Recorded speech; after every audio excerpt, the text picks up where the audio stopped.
con la conducción de Shejuan y Ariel Mine. En código enigma. Muy buenas noches a todos aquellos amantes del terror, de lo descriptible y de lo anormal.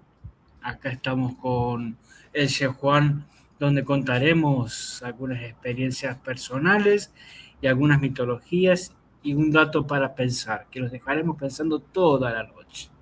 Hola, Shejuan. Aló, ¿cómo estamos, Ariel? ¿Qué dice lo que hoy nos vas a platicar? Porque hoy nos vas a llevar a viajar contigo. Vamos a ir hasta Sudamérica. Nosotros, bueno, al menos yo que soy, por así decirlo, de Norteamérica, soy casi centroamericano, pero soy más pegadito a Norteamérica. Y nos vas a platicar, pues creo que por ahí estás diciendo de unos cementerios algo extraños, fantásticos, góticos de la época de oro de Buenos Aires, de mi Buenos Aires, querido boludo pelotudo. Sí, les quiero comentar sobre unas historias y algo que es verídico. Estábamos platicando los otros días con el Shejuan entre cafés y cafés el tema de por qué hay en el mundo lo que son los obeliscos, de dónde surgen, por qué están, qué función cumplen, ¿no? Uno de los obeliscos más representativos en el mundo es el que está en Buenos Aires, capital federal, ubicado en la avenida más ancha del mundo, comprobado, que es la avenida 9 de Julio, donde el obelisco es cruzado por la calle Corrientes. Es una avenida, pero se la conoce como calle Corrientes, ya que allí abunda en la noche la vida nocturna por los teatros, los restaurantes y los bares. Entonces, Buenos Aires nunca duerme, está toda la noche con teatros y mucho movimiento en la noche. Bueno, se ¿Teatro? puso ahí. ¿Cómo? ¿Teatros? Teatros. O sea, bueno, yo para hacer el comentario en que cuento historias aquí fantasmagóricas y sé lo que es un teatro, pero bueno, quien nos está mirando y es de Mexicali, que somos la capital de Baja California, el estado más al norte de México, pero aquí no hay centros culturales y algo por excelencia es el teatro. El teatro es el papá del cine, de hecho por eso en inglés cine se dice theater, porque viene de teatro. Y al menos en México, para dejar a Ariel contarlo, era muy famoso antes de que existiera la televisión lo que llamaban el teatro de revista, que era, los teatros eran cines y los cines eran teatros, y entre funciones o antes de la función o no había función se presentaban cantantes, bailarines, titiriteros, obras de teatro. Era la vida nocturna porque no existía la televisión y la radio era el medio de comunicación más importante, entonces no podías verlo, solo podías escuchar, e llevabas a la novia al teatro y a ver una obra de teatro y a ver lo que era una película. Si alguien ha visto películas a blanco y negro de Enrique Guzmán, César Costa, lo que viene siendo El Santo, Tintán, van a ver que Del indio. ¿Mande? Del indio. ¿Cuál indio? El actor que le llamaban el indio. El Indio Fernández. Exacto. La trama regularmente de las películas se basaba en un centro de espectáculos que era el teatro. Actualmente está algo descontinuado, pero en lugares como aquí donde yo vivo está descontinuado porque no hay teatros y la gente no está acostumbrada. Pero interrumpí a Ariel porque nos está hablando de su tierra, de Argentina, Buenos Aires, que es una... ¿Cuántos años tiene? ¿200 años? Ya tiene más de 200 años. más de 200 años, es una metrópoli, es una gran ciudad, y en las metrópolis se acostumbra mucho que la gente va a esos espacios. De hecho, en Los Ángeles, por eso es tan famoso el teatro chino donde entregan los Óscares, porque son lugares a los que la gente va exclusivamente a eventos de ese tipo. Qué bueno que nos estás platicando, Ariel. Me imagino así con musiquita de Carlos Gardel, el tango, calles, ¿cómo se les llama este tipo de arte barroco y colonial, con algunas fachadas así art deco, sobrias, así como lo que aquí le llaman la, ¿cómo le llaman? La Condesa aquí en México, ese tipo de barrios que salían en las películas de los hermanos Soler. Pero continúa, me estoy imaginando tu historia, me estoy tratando de poner en ambiente y no sé, ¿qué aromas son populares allá, Ariel, para que nos podamos, como si estuviéramos en una radionovela de esos XEW? Platícanos cómo es el ambiente, a qué suena, a qué huele. Llévanos, transpórtanos, haznos sentir que somos unos gauchos pelotudos. Bueno, durante el día, ¿qué aromas puedes tener? El jacarandá, que es un árbol muy típico de la ciudad y de varias regiones del país, pero en Buenos Aires es el perfume de la flor del jacarandá, te abunda todo lo que es durante todo el día, pero en la noche, en la calle Corrientes, donde la gran conglomeración de personas hacen que esa calle sea muy mítica, no solamente también por los teatros, sino por el olor a la pizza. A La pizza. pizza en Argentina es una cosa que no se ve en otra parte del mundo. Le echan demasiado queso mozzarella y tiene otros condimentos. Entonces caminas por las calles y empiezas a oler olor a pizza por todos lados. Y es Pero por lo que bueno, me decías que ustedes son descendientes de italianos. sí, sí, digamos un 90% de la población son italianos. Bueno, no sé si un 90, pero gran parte de la población de Argentina somos Italia. Otra ¿Y parte de España y ahí va bajando país tras país. tú tienes descendencia italiana? Yo tengo descendencia italiana, tengo descendencia española, tengo descendencia francesa, así que por eso en Mine, como mi apellido es francés, Costamaña es italiano. Andy, órale. Así que Francés, italiano y español. vengo de la sangre azul europea, o sea, más Qué buena puro, conjunción de invasores más boludos que nos puro ser. invadieron. Pero tú síguele. Bueno, ¿y por qué no también tratar del tema de los teatros? Que los teatros pasan cosas muy raras, ¿verdad? Sobre Pues, todo en una calle Corrientes hay un fantasma muy conocido que cuando preguntan hay que callarse la boca para que no espantar a los demás. ¿y eso? ¿Cómo está eso? O sea, Eh, que es como si yo menciono el nombre como mes antiguo, me persino por mal agüero o algo así. no un ejemplo, una persona que trabajaba en el área de mantenimiento de un teatro muy reconocido, pues se suicida, ya sea por una causa emocional, financiera, lo que tú quieras llamarle, se suicida colgándose desde arriba, digamos, hacia donde está el escenario, ¿verdad? Y la gente que trabaja en el teatro lo ve, lo siente, lo escucha constantemente. Pero no solamente en ese teatro, sino en muchos teatros del mundo. ¿Pero por qué sucede eso? Yo tengo una teoría, a ver si la compartes. A ver, échala. Es que todos somos energía. Y al ser energía, pues queda. Si yo me voy, yo ahora mismo me voy y salgo a la calle, pues mi energía sigue estando acá, donde me encuentro. Oh, ya te entendí. Tipo desprendimiento astral. No tanto como un desprendimiento astral, sino lo que queda de mí queda acá. Quizás no es para siempre, o quizás sí, pero algo queda. Como residuos.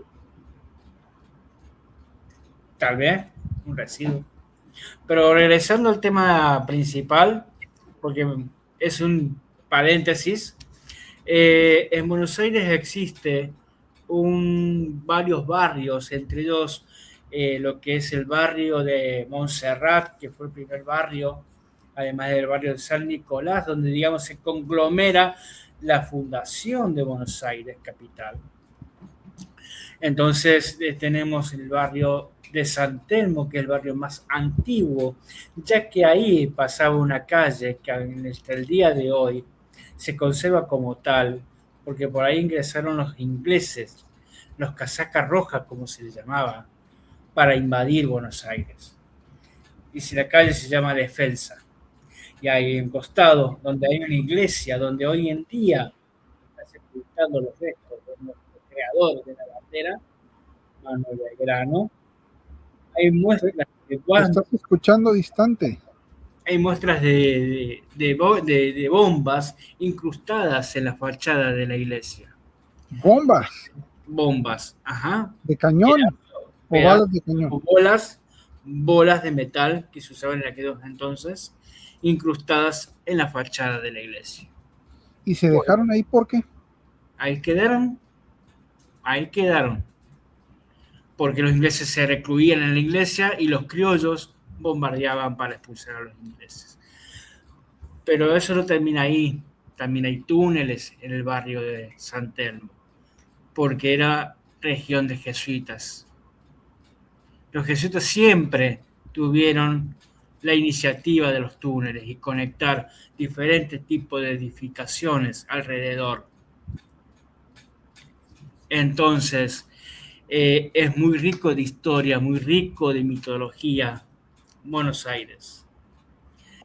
Es más, hay un cementerio en un barrio muy exclusivo de Buenos Aires, donde hay billete, que se llama el Cementerio de la Recoleta, donde ese cementerio, más allá que es un camposanto, lo que atrae es la historia que encierra y las edificaciones que hay en ese cementerio, porque son mausoleos.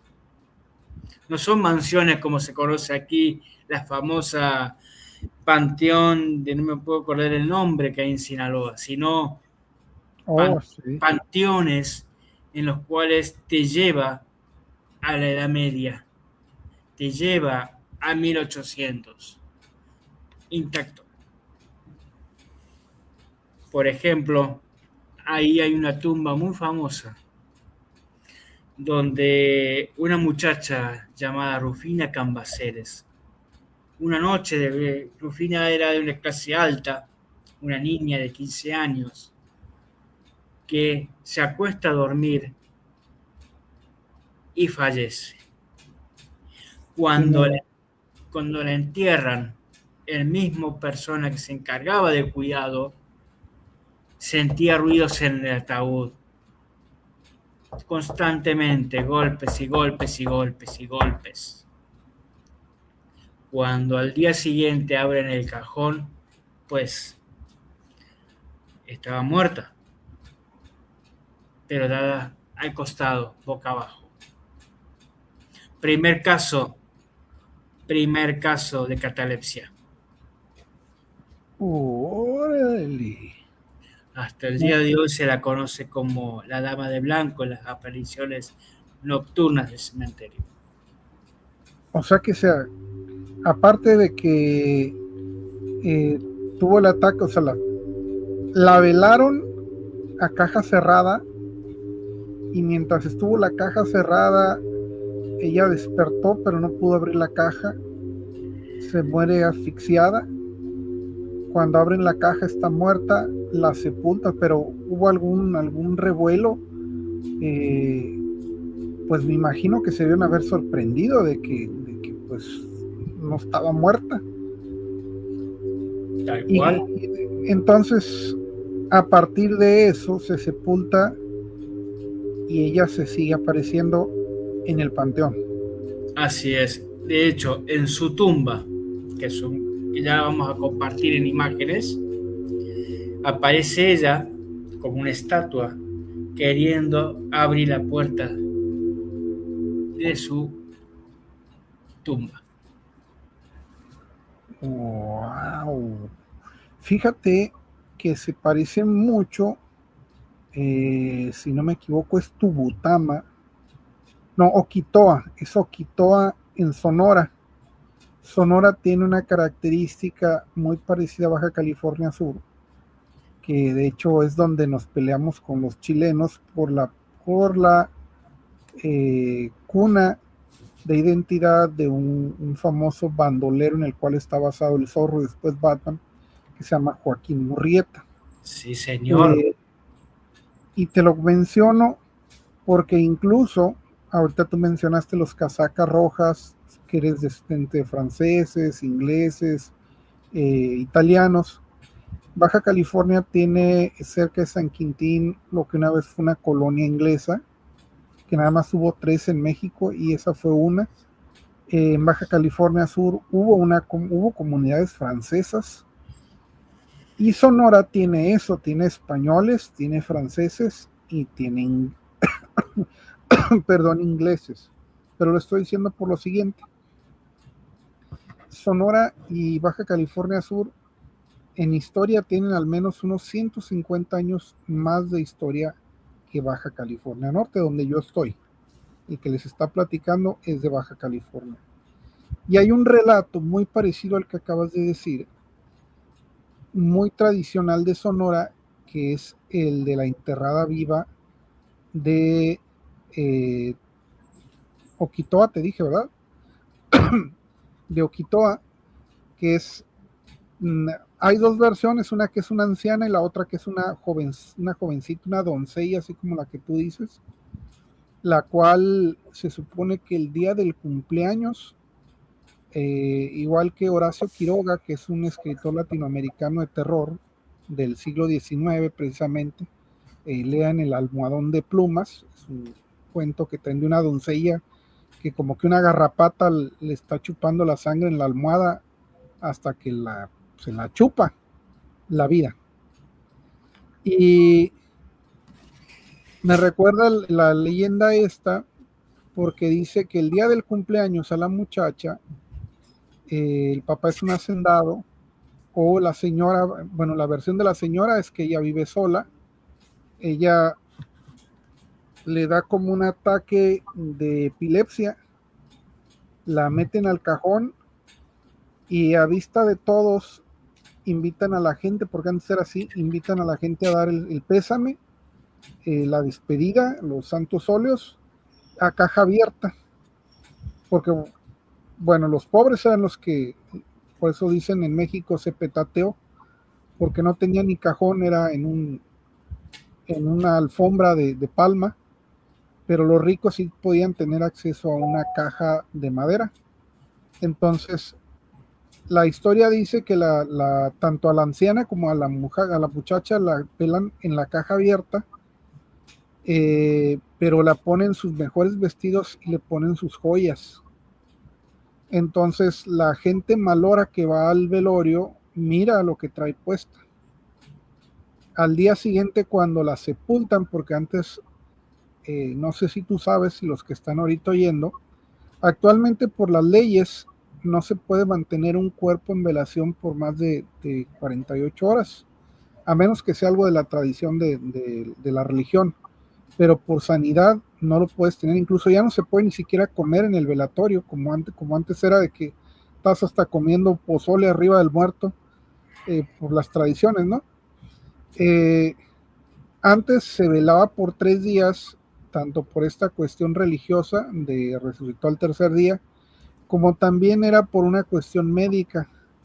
Era para corroborar que el difunto efectivamente estuviera muerto. Claro, pues está velando la palabra de Dios. Porque si no, pues iba a levantar y lo iban a enterrar vivo. De hecho, hay un cuento de Edgar Allan Poe, que es el autor del siglo XIX, el Stephen King, Claro.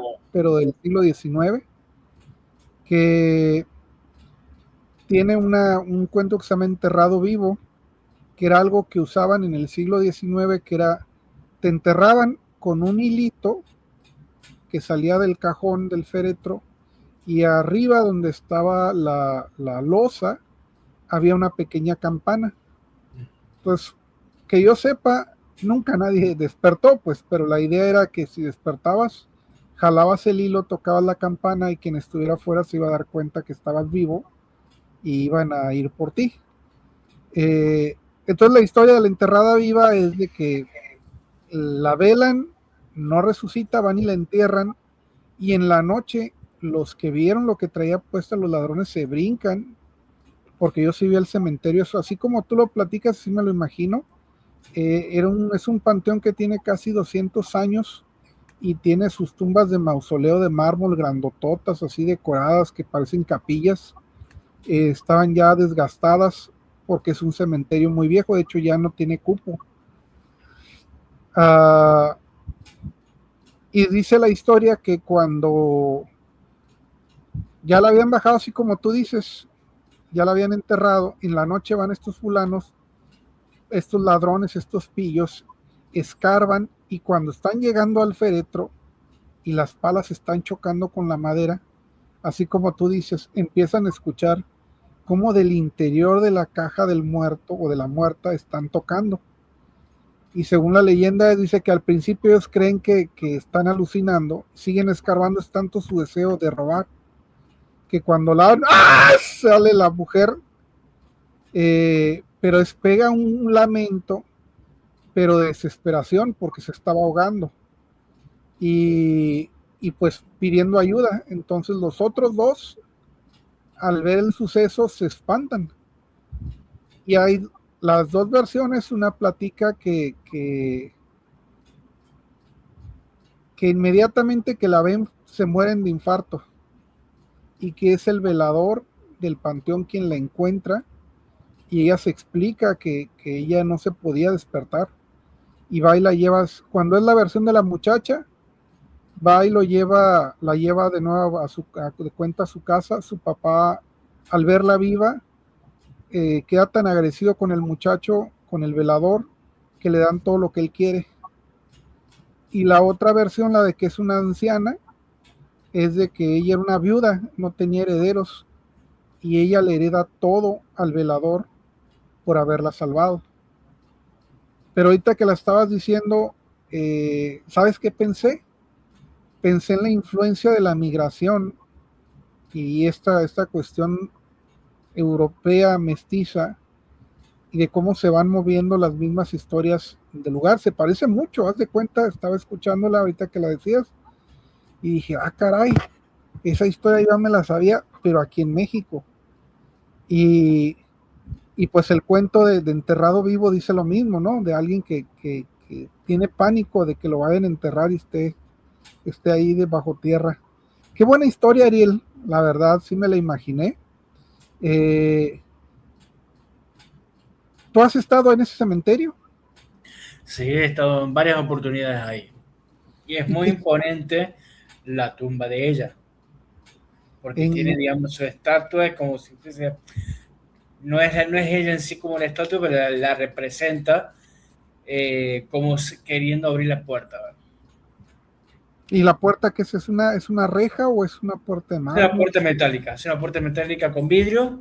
Ella está del lado de afuera con la mano en la manija de la puerta. Órale, órale. Y es como, a lo mejor tú te sabes ahorita que mencionaste de acá de Sinaloa, esto no es de Sinaloa, es de Guadalajara, que le llaman el Panteón de Dolores. Es un panteón muy antiguo que tiene, creo me lo había dicho Bombón, y yo la investigué, que hay una tumba de un niño que le tenía miedo a la oscuridad, Y prenden velas, ajá, y le para ponen juguetes para que no tenga miedo. Entonces la gente, es como un lugar turístico, la gente va y visita la tumba y le deja regalitos para que el niño no tenga miedo en la noche. ¿Pasa lo mismo con la que tú dices? ¿Va la gente y se toma fotos?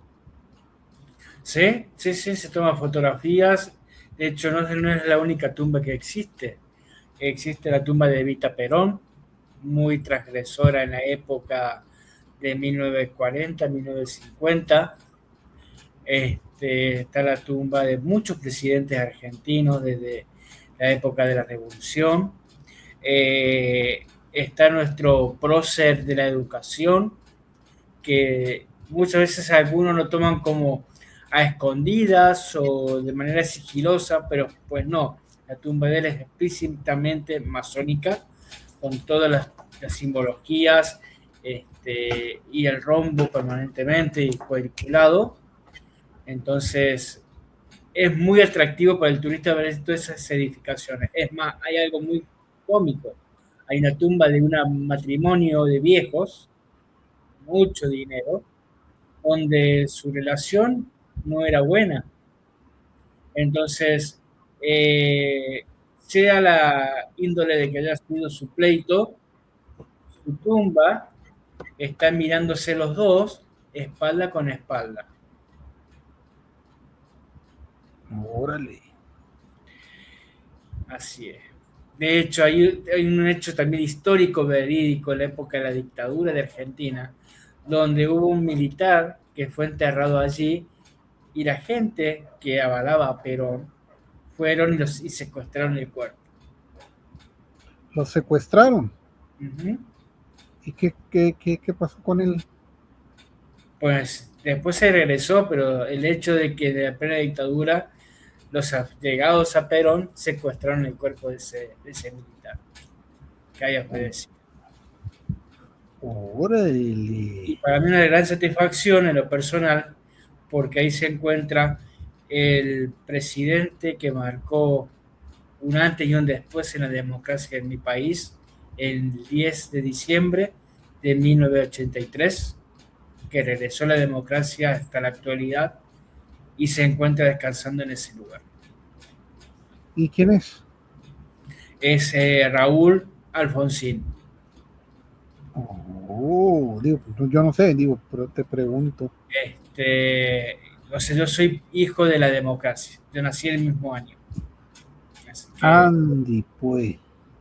O sea, como quien dice, estaban celebrando la mera democracia cuando estaban armando así. Ganó así como cuando ganó ANLO y si todos se pusieron bien contentos.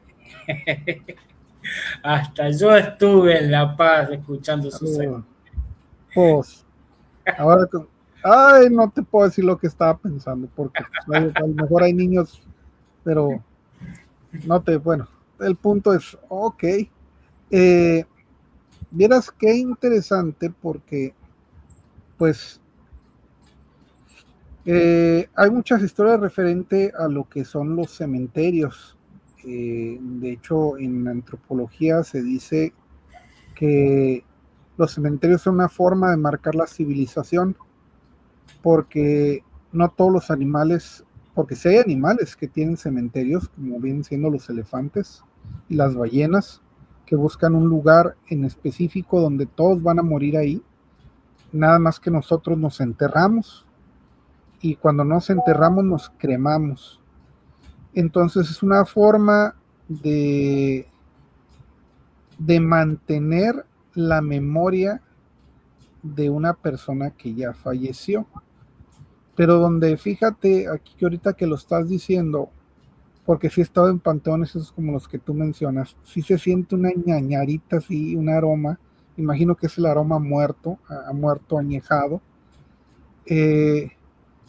porque si en la actualidad aquí en Mexicali unos de los dos cementerios, bueno, hay varios, entre esos hay uno que desapareció, que estaba acá por el Río Nuevo, y el Río Nuevo era un arroyito que en 1906 hubo una gran venida de agua y Mexicali era un pueblito y ese arroyito pasaba por la mitad del pueblito y llegó una gran cantidad de agua y a un ladito del arroyito estaba el primer cementerio de la ciudad. Entonces, como no eran como ahorita que hacen las bóvedas, las hacen de cemento con block. Antes era nomás el hoyo de tierra. Lo que cuentan es que vino el agua y se llevó los muertos, los arrastró y el panteón desapareció. Actualmente hay una primaria ahí arriba, pues ahí platican, ¿no? Que pasan cosas extrañas. La Los otros, primaria que está cruzando el puente del FEX. no, está un poquito más pasando el puente del Fex, no, está más al norte. Está en la zona vieja lo que llaman el Tango de Mexicali. Hay otro cementerio que es el Panteón 1, que está enfrente de la Plaza Cachanilla, que es pues, un actor, ahorita yo mencioné a Carlos Gardel, que viene siendo el Pedro Infante de ustedes, y que a pesar de que tienen décadas muertos, la gente sigue llevándoles flores y les arregla la tumba. Pero un desconocido, alguien que incluso ni sus nietos se acuerdan quién es, pues son tumbas que se las va tragando el tiempo, a pesar de ser de piedras o de concreto, se las va tragando la humedad, se van resquebrajando, se les van borrando los nombres. Y ahora te lo digo, ese es el ambiente como Scooby-Doo, esa imagen del cementerio abandonado cayéndose, que sale precisamente en el video de Michael Jackson de Thriller, cuando van saliendo los muertos, que se ve que son lápidas ya cubiertas de moho, con los nombres borrados. Ese es el terror gótico que se creó en el cine que le llaman el cine escarlata, el cine de la época de plata, que plata porque eran a blanco y negro, donde sale el hombre lobo que era más hombre que lobo, y el Drácula de Bela Lugosi que sale caminando entre las tumbas, el Frankenstein que está el doctor escarbando en un cementerio. De los que nos están mirando, nos están escuchando, no sé si tú viste una serie de anime de los años 80 que se llama Tom Sawyer. Sí, yo tenía el libro. Bueno, pero una cosa es el libro, pero hablo visualmente, el manga, el anime, en aquel tiempo pasaban los capítulos como si fuera una novela de media hora, y hay una parte donde, que en el libro viene también, que es Tom se quiere quitar una verruga y tiene que ir al cementerio a llevar un gato muerto y hacer una oración, porque esa es otra parte que a lo mejor los que están fuera de contexto, pues Tom vive en el Mississippi, una zona del sur de Estados Unidos sumamente racista y esclavista, y Tom tiene aunque no lo mencionan así ni en el libro ni en la serie, pues tiene un esclavo que se llama Jim, que lo tratan relativamente bien, y es el que Jim le hace el comentario, porque aquí es a donde va, pues los afroamericanos eran africanos, que se traen sus ritos, que es de donde viene la santería y el vudú, que ellos se traen el palo mayombe, se lo traen de África, y es el que le da el consejo de que tiene que ir a un cementerio en la noche, y donde sale la imagen es un cementerio de tumbas sin nombre, un cementerio que se está cayendo, de que tiene mucho tiempo, que no hay movimiento ahí, y ven un asesinato porque llevan a enterrar al gato para hacer este rito. Y te lo digo, yo creo ahorita, a lo mejor desvirtiéndome un poquito del tema, pero ahorita que lo estabas platicando, muchos de los cuentos que a mí me fascinaban cuando era niño de terror eran de esos cementerios que tú estás describiendo. El cementerio que las tumbas las hacían como se les ocurría a la familia. Pueden ser una tumba muy humilde de madera a un lado de un mausoleo o de una cripta, porque un mausoleo es cuando le levantas un tipo capilla con ángeles, con vírgenes, pero una cripta es donde van a estar varias personas sepultadas y que no necesariamente están bajo tierra, sino están en gavetas pegadas en las paredes. Y te pregunto, para que nos platiques, si es de esos tipos cementerios laberínticos Yo he tenido pesadillas con ellos de que entras y son calles, son callejones, porque hay tantas tumbas y hay tantos muertos que no alcanzas a ver el horizonte. Tal cual, porque en el cementerio este que te menciono, no hay nada llano. Son todos mausoleos, mausoleos, uno pegado al otro. Son como si fuesen edificios uno al lado del otro. Y las callecitas son tan angostas que te pierdes. O sea, pierdes el rumbo, no sé ni para dónde estaba la salida, el norte, el sur, el este y el oeste. Es muy común en ese lugar. ¿Qué sentías? ¿Qué sentías? Yo cuando paso por me ha pasado en varios lugares. Cuando paso por las callecitas, ruego que no se me aparezca un ataúd abierto. Ya con eso. Con eso?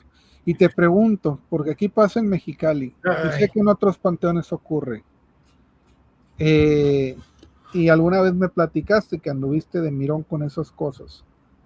¿Llegaste a ver de cosas que dejan en el panteón, de estas cositas que hay gente que hace para recuperar a parejas, a hacerle mal a otra persona, inclusive hasta atrapar el espíritu de un muerto? he visto bolsas. No recuerdo si es cierta el contenido de cada bolsa, pero sí, sí la he mirado. Allá. Me tocó en el Panteón Centinela y en frente de la Cachanilla. Ah, no, pero eso es aquí, yo me refiero allá, allá, Allá sí, preguntándote, allá allá son no me tocó. Allá fíjate las veces que yo también andaba de mirón en otros cementerios de mi país, no me tocó ver ese tipo de cosas. Sí, en una casa muy cercana de mi casa, que era era un caserón enorme, y se decía en aquel entonces de que pasaban cosas raras, porque muchas veces en la noche se prendían las luces de la nada y no había nadie viviendo en esa casa ya. Hasta que el tiempo empezó a ser de las suyas y la casa fue desmoronándose de a poco, ¿no? Y un día que ya se podía ingresar, entro y veo trabajos de ese tipo, ¿no? Este, y hoy en día ya es un parque recreativo en el lugar con la casa en el medio del parque, ¿no? Como algo representativo de... Pero bueno, pasa, ahí sí me tocó, fue mi primer acercamiento con ese tipo de cosas. Órale. Y ahí viene una pregunta más para ubicarnos. En Brasil se habla mucho, en Centroamérica se platica, aquí en la parte de lo que llamamos México Central, entre Veracruz, Puebla, Oaxaca, Michoacán, estas creencias de prácticas de hechicería o que le llaman brujería.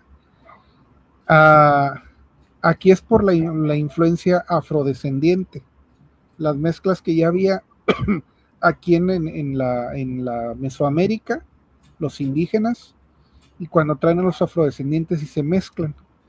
Allá en Argentina, por ejemplo, que tú dices que son descendientes italianos y franceses, ¿cómo lo manejan esto? Hay también este tipo de creencias eh, tan, tan nativas americanas. Pues me refiero, yo soy un mestizo moreno, descendiente de indígenas, y pues algunos vienen de Michoacán, otros son tarascos y purépechas. Pero tú que me estás diciendo que tienes mezcla francesa, italiana, ¿cuál es si hay un folclore de ese tipo? Es mi pregunta, ¿hay un folclore de ese tipo allá? Sí lo hay, porque más allá que tenemos descendencia europea, no nos olvidemos de nuestros primeros pobladores, de Comechingones, Sanavirones, los Ranqueles, los Diaguitas, los no los Comanches, no, son Estados Unidos. Fueron una cultura aborigen en la cual tenía también su tipo de creencias y religiones. Pero en la época de lo que fue la colonización europea, española más bien, trajeron esclavos africanos a mi país. obviamente que en aquel entonces no se llamaba Argentina, se llamaba Virreinato del Río de la Plata. Entonces, había descendencia afrodescendientes allí, fueron carne de cañón, por la cual fueron exterminados. No es nada común ver gente de color, más allá de que en el norte de Argentina también es como aquí, gente o trigueña o morena, este, por la cercanía con el Alto Perú, que Bolivia y Perú, ¿no? Pero sí, había tipo de trabajo de la macumba, de todos esos ritos que se estipulaban. Sin ir más lejos, gracias a los españoles, pero estoy hablando ya en el siglo XX, trajeron lo que es la cultura de los gitanos. Y los gitanos practican mucho la brujería. Uh, qué cosa más grande, chico. Órale, no me lo sabía eso.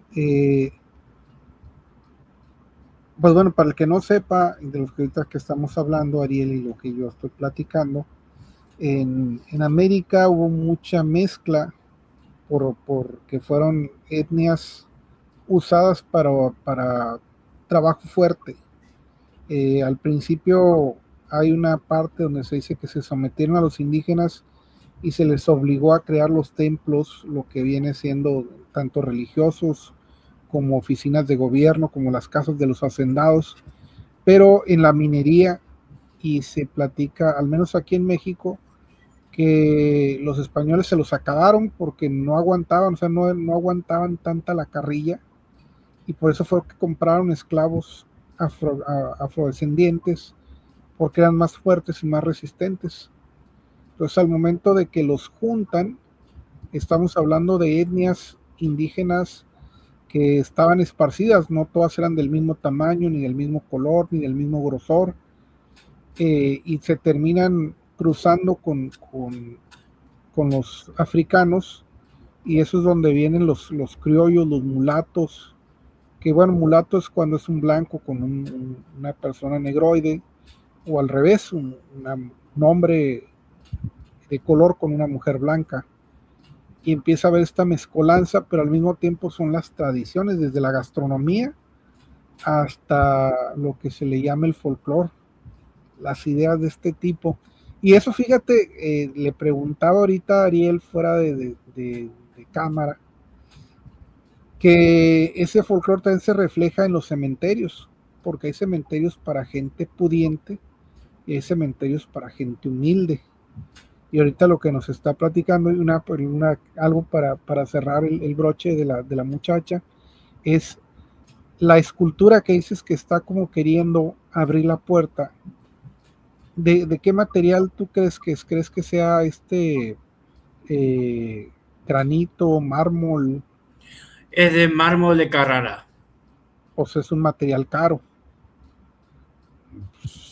Pues sí, ¿no? O sea, de eso es de lo que están hechos los grandes monumentos en las glorietas famosas, para representar algo importante. Digo, si fuera una persona pobre, no creo que ni siquiera tendría una cruz de madera. De hecho, ahorita que me viene a la cabeza, es ¿cómo se llama? Laurita Garza. ¿Se has escuchado Laurita Garza? Sí, conozco la historia. A orillas del río Bravo, en una hacienda escondida, Laurita mató a su novio porque ya no la quería. Se supone por ahí anduvo circulando un video donde alguien se toma el tiempo y va y busca la hacienda, el pueblo existe, y está un galerón de ladrillo rojo ya cayéndose, y se supone es la escuela que está abandonada, y hay no sé si sea la tumba, porque aquí en México está la costumbre que cuando alguien fallece en un accidente, donde muere ponen una cruz o ponen una capilla. En Argentina también. Pues imagino que es una tradición europea, yo creo, ¿no? Digo, porque simplemente pues, para señalar que hay un accidente o una muerte, ¿no? Ajá. Y no sé si viste ese video donde está el lugar donde supuestamente muere o donde está sepultada Laurita Garza. Y es una tumba de ladrillo rojo que está ya desgastada, hablando de que era de condición humilde, era una maestra rural. Ya ni las letras quedaron. Algo ocurre aquí en el Panteón 1 y 2 de Mexicali, que son de los más viejos. Sí hay tumbas de ese tipo, pero también tiene que ver que la economía antes era un poquito más estable, no pudiente, estable, que ya iríamos a otro tema. Creo que a ti y a mí nos va a quedar el saco porque pues, los dos ya estamos rucos y no tenemos hijos, pero era algo muy curioso que decían en los años 40, 50, una familia, un padre de familia que nada más trabajaba el papá, podía mantener fácilmente 8 chamacos, cosa que ahorita los dos trabajando no pueden mantener uno. Y tiene que ver con las condiciones sociales, políticas, económicas.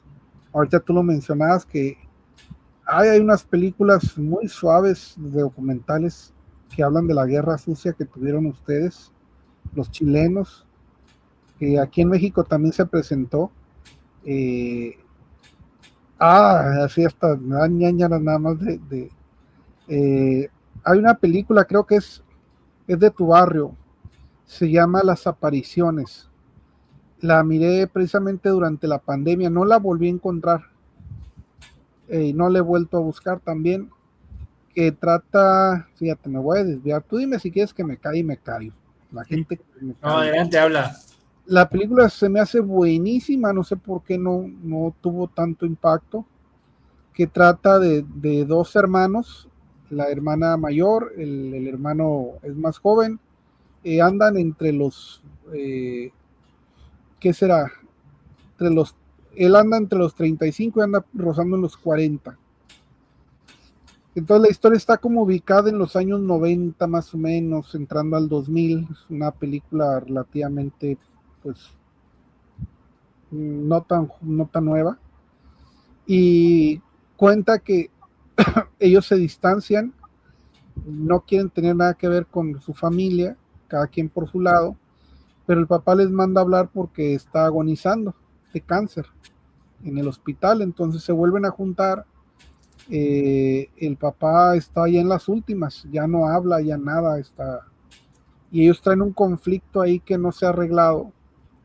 Entonces empiezan a preguntarse qué onda con la mamá, te deja esa la imaginación. Entonces ellos quieren volver a su casa donde fueron criados, y en el transcurso que se mueven a su casa, como que hay un bucle, porque empiezan a pasar por lugares que están como ubicados en una, ¿cómo se dice? Una década anterior, y empiezan a ocurrir, cada que llegan a un lugar pasa un desastre, pero como si ellos nada más fueran espectadores. Ellos ven lo que pasa, pero no participan, se horrorizan y salen, y siempre alguien los va persiguiendo, es una persona que los va persiguiendo, un hombre de negro, hasta que llegan los va persiguiendo y llegan a una casa cerca de la Patagonia. Para no hacer ya cortarla, el muchacho entra como en un shock, y la muchacha se queda sola, y ella nada más es observadora de cómo ese hombre llega a la casa, los ignora a los dos y empieza a torturar a una mujer. Y ella mira cómo la tortura, es una mujer embarazada, le saca el bebé, y entonces es donde se aclara la historia. Resulta que ese bebé es el hermano de ella. Ellos no son hermanos de sangre, pero ella no lo sabía. Su papá era de esta policía secreta que se encargaba de buscar disidentes, torturarlos y matarlos.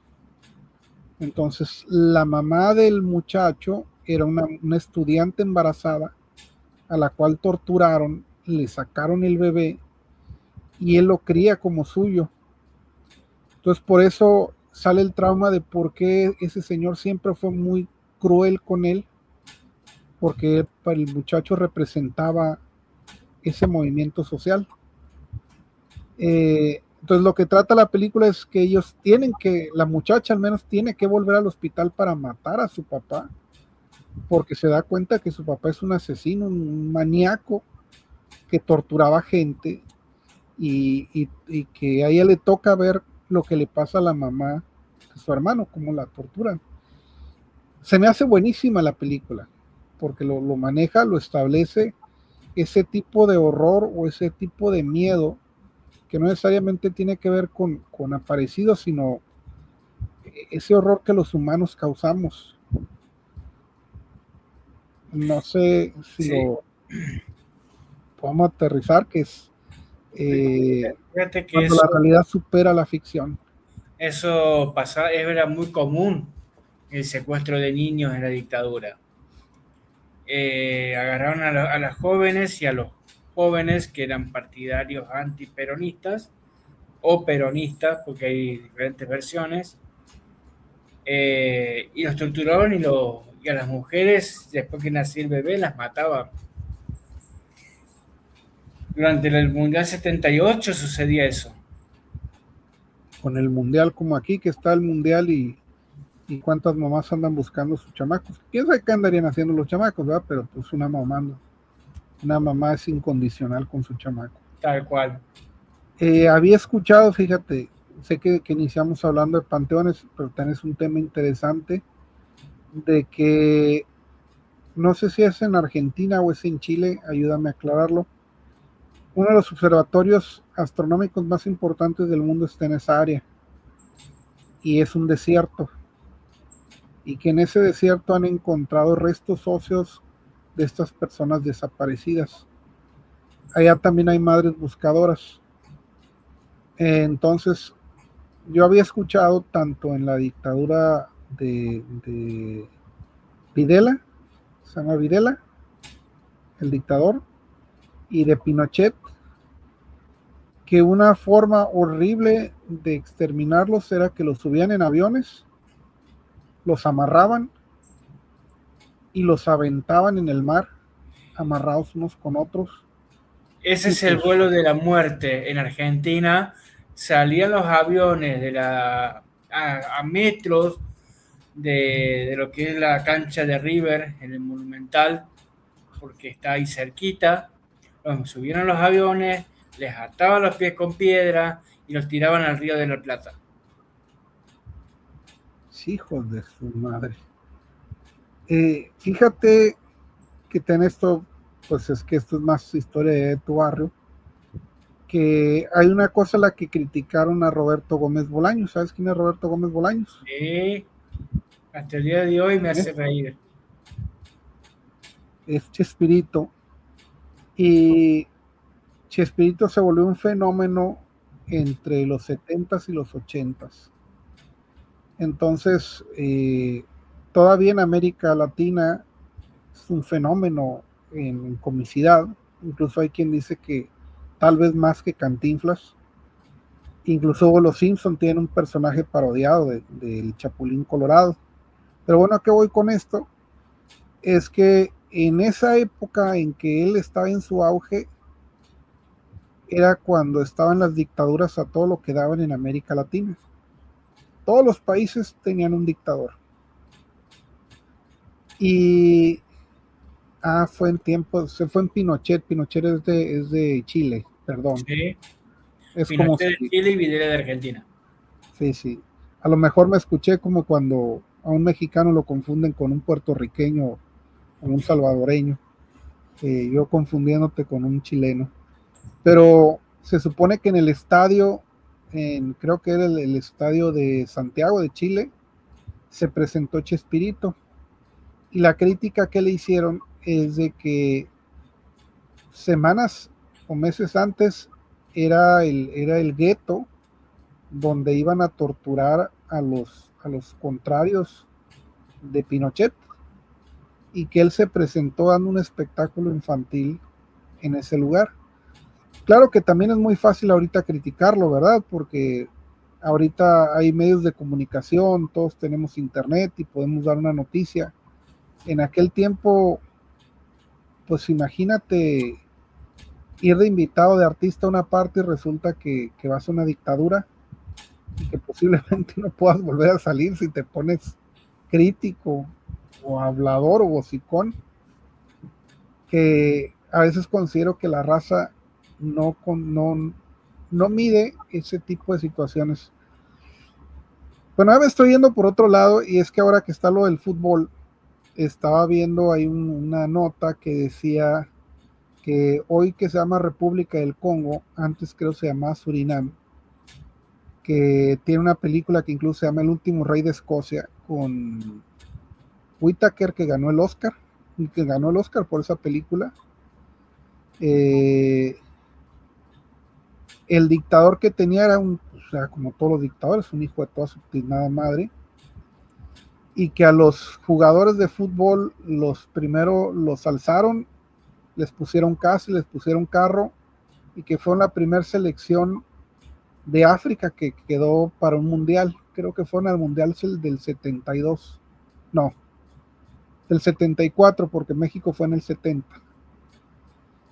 y que les dieron dinero a la comitiva para que los apoyaran, pero que les dieron una cantidad exorbitante de dinero, y que a la hora que iban a jugar el juego, pues resulta que la comitiva, los boludos, se gastaron todo el dinero, pero los funcionarios, no los jugadores. Entonces, cuando los jugadores necesitaban sus herramientas, sus vestimentas, necesitaban comer, no tenían dinero. Entonces quisieron hacer una especie de protesta en el juego y los jalan y les dicen: si no ganas,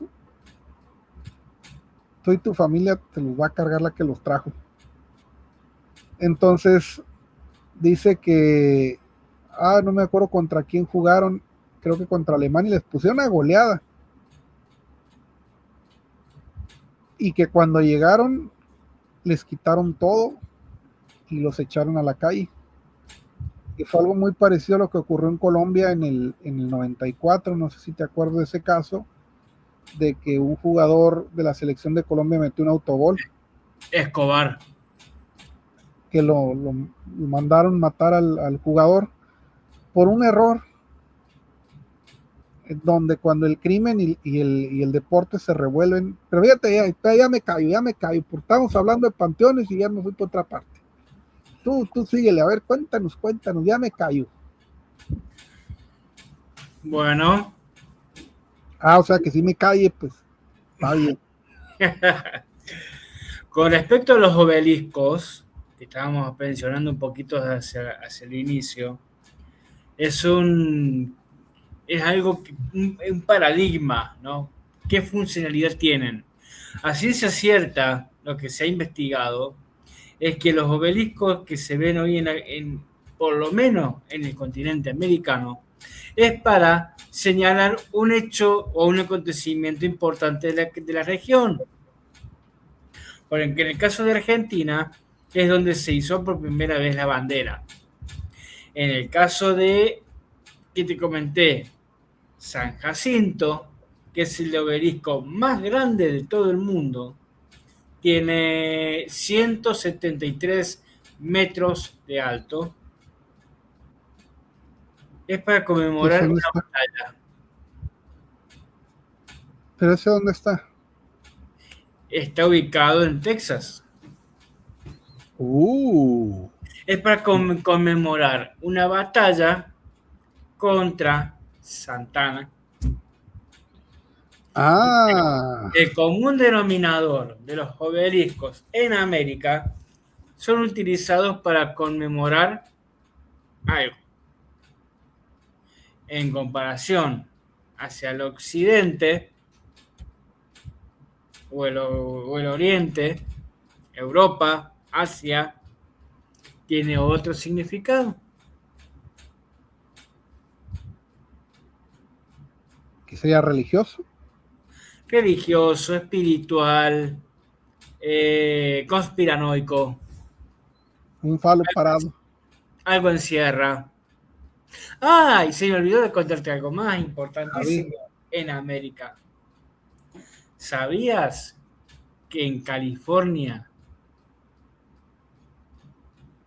fue Argentina por unos días?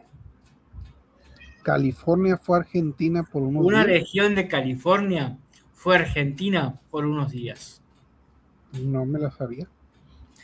En 1800, después de 1816, entre 1810 y 16, en plena guerra de la Libertadora, sale un buque hacia California, obviamente desde Chile o desde Perú,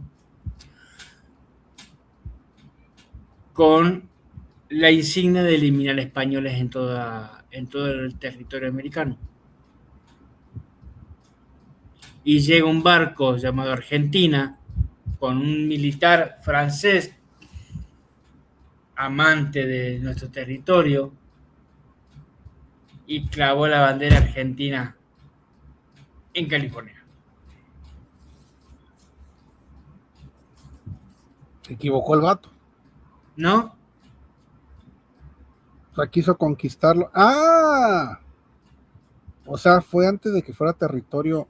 En plena guerra libertadora, haz de cuenta, en el sur San Martín, en el medio Bolívar, ¿no? Oh, sí, ya te entendí. Sale un barco con insignias argentinas hacia California, porque California pertenecía a España. Entonces, Sí, con ya. esa finalidad, elimina a españoles de Norteamérica. Órale. Existió, por favor, chequen la información. No, pues ha habido cada locura. Fíjale, esa no me la sabía. Ahora sí me dejaste pensando y patinando. Pues eso quiere decir que los argentinos nacemos donde queremos. Esa frase es mexicana. La que robaré. Fíjate que pues un monolito, bueno, pero un obelisco es una representación fálica de piedra, bueno, al menos así se platica, en las culturas madre como los persas, los hititas, los egipcios, que después influyeron sobre los griegos, y los griegos influyeron sobre los romanos, y los romanos. ¿Todo bien? ¿Ahí estás? Que somos, Sí, se te congeló. que llegan hasta ahorita, que es América, que es, o sea, la 1500, la conquista, que ahí entran, que si eran portugueses, que si eran ingleses, que si eran holandeses, pero pues eran una cultura o culturas descendientes de esta cultura madre. La representación de las ideas a través de los símbolos, que los símbolos pueden ser dibujos, pueden ser colores, pueden ser formas, y de hecho la escultura se utiliza mucho de esa manera.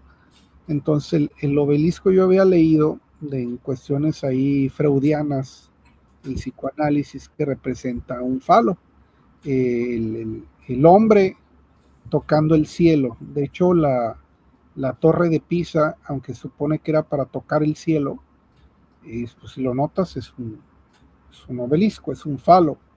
La torre Eiffel es un falo apuntando al cielo. El ángel de la independencia es un falo apuntando al cielo.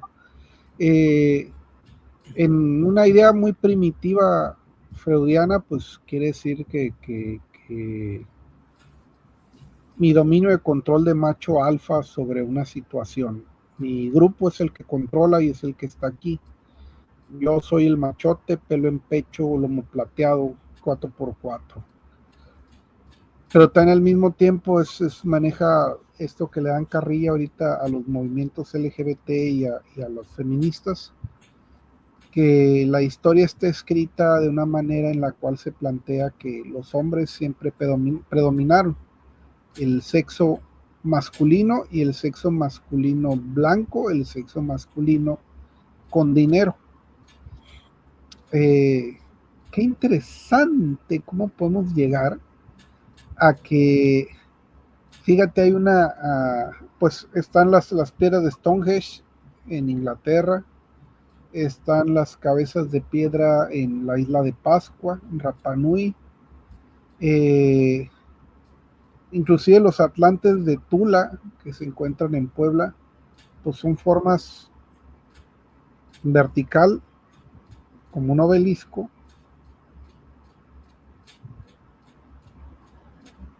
que es, pues si alguien nos está escuchando, no quiero decir así medio feo, pues es el falo penetrando el cielo, la bóveda celeste. Tiene, digamos, toda Fíjate qué todas las connotaciones y lo que quieren decir y hacia dónde van dirigidas y para qué. Por eso son símbolos, ¿no? No sé si te acuerdas había una serie en los 90 que se llamaba Dinosaurios. Donde salió un bebé que decía, no la mamá, no la mamá. Sí. ¿Cuándo te acuerdas? Pues el papá cuando se enojaba decía, yo soy el poderoso megalosaurio. Megalosaurio significa lagarto de trueno. Así cuando todavía la sociedad tradicional del papá proveedor es aquí se hace lo que yo digo mientras estés bajo mi techo, mientras comas de lo que yo traigo, cómo han cambiado, ¿no? La cuestión social y conceptual. Hasta en la actualidad hay hombres que tienen ese pensamiento, ¿no? Yo tú llegas así de la boca. ¿Por qué es que me cae así? ¿Sí lo así? Que digo que eso le dices a la bombón. No. Hay gente que todavía tiene ese pensamiento, ¿no? Pero no, bueno, para ir cerrando. Espero que les haya gustado este episodio. Siempre tenemos ese tipo de mensajes que es para pensar, para poder debatir con sus amistades, con su familia, con el que tengan al lado, de temas que nosotros podemos aportar a la comunidad, ¿no? Así es. Tal vez este no es un podcast tradicional donde únicamente contamos un cuento, donde nos ponemos tendenciosos, morbosos para que tú compres nuestra idea o nuestro concepto. Al menos en lo particular, algo que coincido mucho con Ariel es sobre la idea de aterrizar una situación, un concepto. Creo que existen las cosas sobrenaturales, creo que hay todavía cosas que no podemos explicar. Es un universo, es un infinito, dimensiones, estrellas, inclusive ahora que se desclasificaron archivos nuevamente de la Casa Blanca para que no hablemos del caso Epstein, ni la guerra de Irán, perdón, se vuelve a repetir la historia. Pero si yo le digo algo al público que nos está viendo, es una cosa es que te la puedas tragar y otra cosa es que te quieras atragantar. Si te cabe por la boca, pues no significa que tienes que meterla ahí. Utiliza tu sentido común más que nada, porque esto es la realidad y es la única que tenemos. Así que tú decides si quieres meter popó en tu cabecita esa que los dinosaurios se sacrificaron por nosotros para que estés aquí, gastándote el internet y la luz eléctrica, pensando puras tarugadas. Así es. Juan, ¿qué te parece si invitamos a la gente que se una a nuestro próximo episodio en vivo y sumado a que podemos tener algún tipo de experiencia en el valle, una reunión presencial y interactuar y conocer otras historias? Claro que sí, ahí tenemos, vamos planificándolo. Me gustaría que conocieras a los detectores del Valle con mi amigo Julio Gutiérrez y el maestro Cuco, que son gambusinos, tienen muchas historias de tesoros enterrados. Esto habla desde los fuegos fatuos, del dinero sangriento, espectros, leyendas, desde galeones españoles hasta lo que era el crimen organizado, Al Capón me refiero, y Ajá, todas estas, interesante. pues Interés. tanto que hay ahí para donde escarbarle. Ay, ahora sí me miro así medio maníaco. Ay, ama. Pues yo los invito a que también me sigan allá a través de Radio Patrulla del Aire y pues seguimos con más, Ariel. No sé qué más le podemos agregar. Seguimos con más y el próximo episodio va a ser a todo dar, Ay, Dios santo. con muchas experiencias. Para que no podamos dormir, se nos sube el muerto y nos jale las patas y venga un soco. Ay, bien sabroso en la madrugada. Ay, Y os doy un beso en la frente. Después. ¿por qué en la frente, Dios? Habiendo tanta carne, ¿para qué? ¡Ay! Se me sale, se me sale. Esa cosa. Buenas noches, muchas gracias. Gente, Mirando. un abrazo grande y muchísimas gracias por compartir. Y comparte y denle like. Denle like, denle like. Ahí pongan el pie, pie, pie.